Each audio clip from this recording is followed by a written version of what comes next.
कल हम लोगों ने कम समापन की स्थिति में कंपनी के खाते ये चीज़ पढ़ी थी और उसमें हमने स्टेटमेंट ऑफ फेयर बनाया था और लिस्ट एच के अंतर्गत हमने डेफिशिएंसी अकाउंट बनाया था। जो स्टेटमेंट ऑफ फेयर बनाया था उसमें हमने ये देखा कि हमारे पास एसेट्स कितनी हैं और एसेट्स के बाद में हमारे पास सिक्योर लोन, अनसिक्योर्ड लोन और इसी प्रकार से प्रेफरेंशियल क्रेडिटर। तो जितनी भी हमारे पास एसेट्स थी उसके आधार पर हमने preferential creditor, secured creditor, floated charges ये सब घटा दिए। तो उसके बाद में कंपनी की क्या डेफिशिएंसी रहती है और यदि डेफिशिएंसी नहीं रहती है तो उसके बाद में हमने शेयर होल्डर का पेमेंट भी घटाया और इसके बाद में ये देखा स्टेटमेंट ऑफ फेयर में डेफिशिएंसी या सरप्लस जो भी है वह आंसर आया था। तो एक्चुअली जो डेफिशिएंसी आई है वह किन कारणों से उत्पन्न हुई है उसके लिए हम लिस्ट एच बनाते हैं या जिसको अपन डेफिशिएंसी अकाउंट कहते हैं वह बनाते हैं और उसके अंतर्गत वे सभी कारण ढूंढे जाते हैं जिनके कारण से कंपनी के लाभों में कमी आई है या डेफिशिएंसी आई है।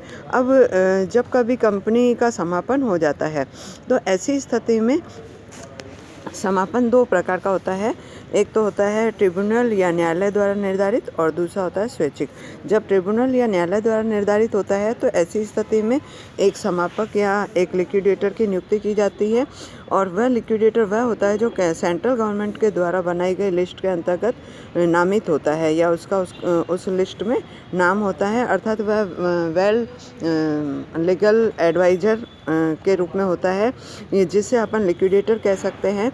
और जब कंपनी का समापन हम न्यायालय के द्वारा मान रहे हैं तो ऐसी स्थिति में उसकी नियुक्ति भी केंद्र सरकार के द्वारा ही की जाती है या न्यायालय के द्वारा की जाती है।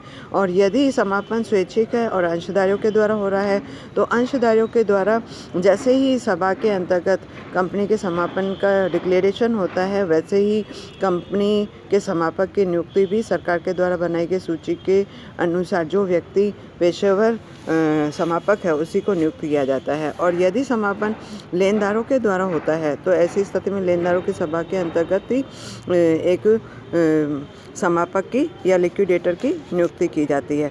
अब ये जो नियुक्ति की जाती है उसके बाद में जो लिक्विडेटर होता है वह कंपनी का हॉल एंड सॉल ऑफिसर होता है जिसे अपन सर्वोच्च अधिकारी कह सकते हैं और उसका दायित्व बनता है कि कंपनी की जितनी भी एसेट्स है जितनी भी लायबिलिटी है उन सब की वसूली करे और उन सब का भुगतान करे और उनके संबंध में हिसाब किताब रखे। तो जब कभी जो भी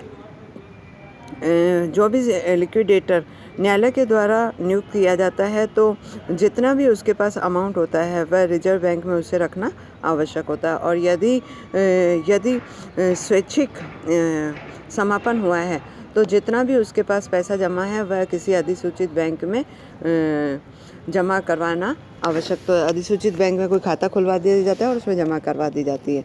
अब हम ये कहते हैं कि एक लिक्विडेटर के स्टेटमेंट किस प्रकार से बनता है। तो liquidator statement of accounts second page पे मैंने आपको दिया है। Liquidators statement of account of wind up, मतलब समापन के समय एक लिक्विडेटर का स्टेटमेंट अकाउंट कैसा होता है। तो ये इसमें एक्चुअली रिसिप्ट एंड पेमेंट, मैंने अभी बताया था कि एक लिक्विडेटर जो होता है वह कंपनी का टॉप क्लास का ऑफिसर बन जाता है और उससे अधिकार मिल जाता है कि सभी कंपनी की संपत्तियों को लेकर उसकी वसूली करे और सभी दायित्वों का भुगतान करे, लायबिलिटी का भुगतान करे।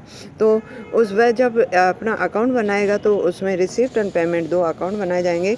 रिसिप्ट में सारी एसेट्स को शामिल किया जाएगा, सारी एसेट जो भी कंपनी की है उनको शामिल किया जाएगा सिवाय जो कि फुल्ली सिक्योर्ड क्रेडिटर पर मॉर्गेज है या फिर हम ये कहें कि पार्टली सिक्योर्ड क्रेडिटर पर मॉर्गेज है।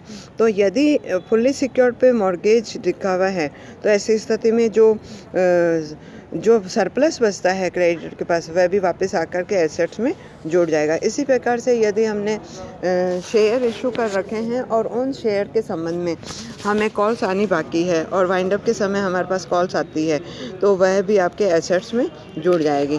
अब आ जाइए, ये तो सारे रिसिप्ट के पॉइंट थे। अब आ जाइए आप पेमेंट में सबसे इम्पोर्टेंट बात ये ध्यान रखिएगा कि पेमेंट के संबंध में सबसे पहला खर्चा लीगल चार्जेस दिया हुआ है, दूसरा लिक्विडेटर लिक्विडेटर रेमुनरेशन दिया हुआ है। तीसरा cost of position and maintenance of state, फिर cost of notice in gazette and newspaper, और फिर इस प्रकार से खर्चे दिया। फिर payment of debenture holder, share holder, ये दिया हुआ है। तो आप हमेशा ध्यान रखना कि पेमेंट में जो सीक्वेंस दी हुई है खर्चों की, वही उसी के अनुसार हमें खर्चे पेमेंट करने हैं। इसका कारण है कि नेचुरली ये वाइंड अप है कंपनी का, तो कंपनी लॉस में ही जा रही होगी या कंपनी की ऐसी कोई परिस्थिति होगी, तो 100% मान के चलिए कि एसेट्स की अपेक्षा लाइबिलिटी ज़्यादा होंगी। तो ऐसी स्थिति में लाइबिलिटी का पेमेंट हम बाद में करेंगे, उससे पहले लीगल एक्सपेंसेज का, रेमुनरेशन ऑफ लिक्विडेटर का करेंगे।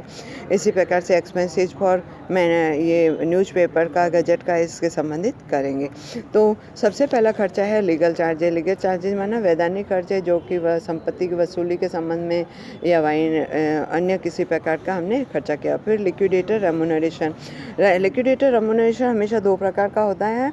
वह होता है एक तो पहला होता है commission percentage on the realisation of assets, और दूसरा commission on the payment of the liability, creditor या डिवेंचर होल्डर, जो कुछ भी है, तो जो भी पेमेंट के संबंध में होगा। इसके बाद में न्यूज़पेपर के संबंध में या अन्य प्रकार के खर्चों के बारे में दिया हुआ है।